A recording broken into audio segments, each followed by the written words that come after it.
हिंदी साहित्य के सबसे अधिक पूछे जाने वाले प्रश्न। पहला प्रश्न है, पांडे-बेचन शर्मा उग्र की रचनाओं को घासलेटी साहित्य कहकर उनका विरोध किसने किया? तो इसका जो सही उत्तर है वह है बनारसी दास चतुर्वेदी। परिंदे कहानी को नई कहानी की पहली कृति किसने माना है? सही उत्तर है डॉक्टर नामवर सिंह। मोहन राकेश के किस नाटक का कथानक अश्वघोष के सौरानंद पर आधारित है? तो इसका जो सही उत्तर है, ध्यान रखेंगे, लहरों के राजहंस 1963 ईस्वी में प्रकाशन है इसका। फैंटेसी को अनुभव की कन्या किसने कहा है? फैंटेसी को अनुभव की कन्या किसने कहा है? मुक्तिबोध ने कहा है। विद्यापति ने अपनी किस रचना को कहानी कहा है? पुरुष कहानी ही कहो, तो ध्यान रखेंगे कीर्तिलता को कहा है। ठीक है।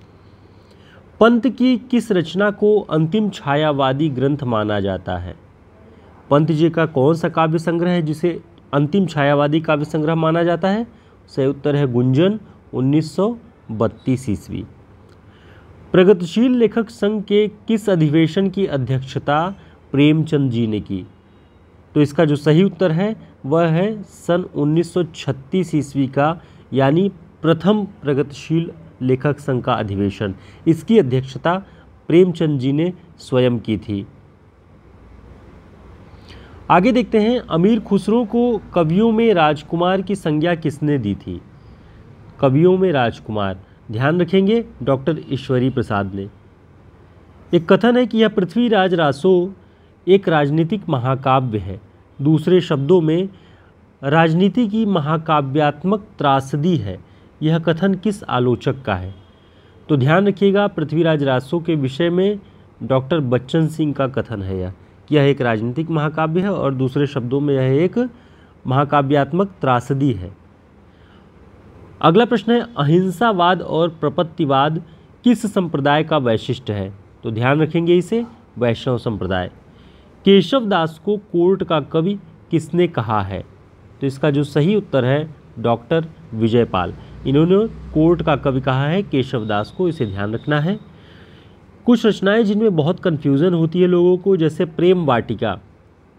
प्रेम वाटिका रहीम का है कि रसखान का है, इसमें लोग बहुत कन्फ्यूज़ होते हैं, तो ध्यान रख लेंगे ये रसखान का है। मदनाष्टक किसकी रचना है? इसका सही उत्तर है रहीम दास। रास पंचाध्यायी के रचनाकार कौन है? तो ध्यान रखेंगे नंददास। एक किसी अन्य रचनाकार की भी रचना रास पंचाध्यायी है, कौन है वो कमेंट करके ज़रूर बताएं।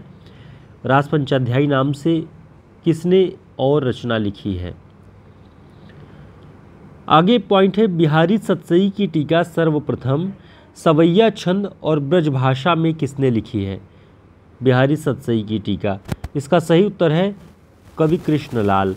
ये बिहारी जी के पुत्र थे, उन्होंने ही उसकी टीका सवैया छंद और ब्रजभाषा में लिखी है। अगला पॉइंट है, पुनर्जागरण दो जातीय संस्कृतियों की टकराहट से उत्पन्न रचनात्मक ऊर्जा है। पुनर्जागरण को दो जातीय संस्कृतियों की टकराहट से उत्पन्न रचनात्मक ऊर्जा किसने कहा है? रामस्वरूप चतुर्वेदी जी ने। आगे देखते हैं, हिंदी का प्रथम मौलिक उपन्यास कौन सा है? तो ध्यान रखेंगे, हिंदी का प्रथम मौलिक उपन्यास कौन सा है? परीक्षा गुरु। ठीक है, परीक्षा गुरु, और इसका प्रकाशन वर्ष क्या है?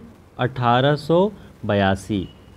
अगला पॉइंट है, कुट्टी चातन उपनाम से निबंध की रचना करने वाले लेखक कौन थे, या निबंधकार कौन थे? तो इसका जो सही उत्तर है अज्ञेय।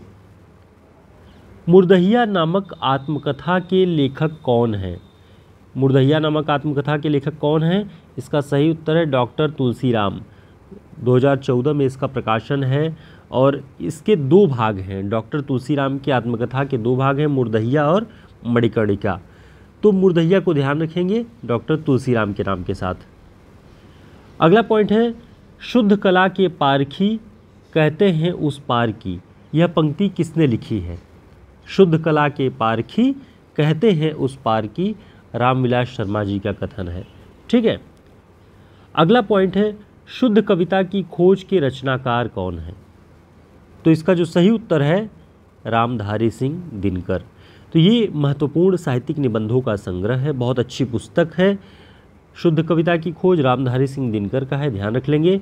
दोस्तों, हमारा हिंदी साहित्य का शॉर्ट नोट्स आगामी सभी प्रतियोगी परीक्षाओं में LT, GIC, GDC सभी में बहुत ही उत्कृष्ट प्रश्नों और तथ्यों का संकलन, वन लाइनर और वस्तुनिष्ठ व्याख्यात्मक प्रश्नों के हल के साथ ये तैयार किया गया है। आप सभी के लिए UGC नेट और असिस्टेंट प्रोफेसर, असिस्टेंट टीचर सभी परीक्षाओं में बहुत उपयोगी है।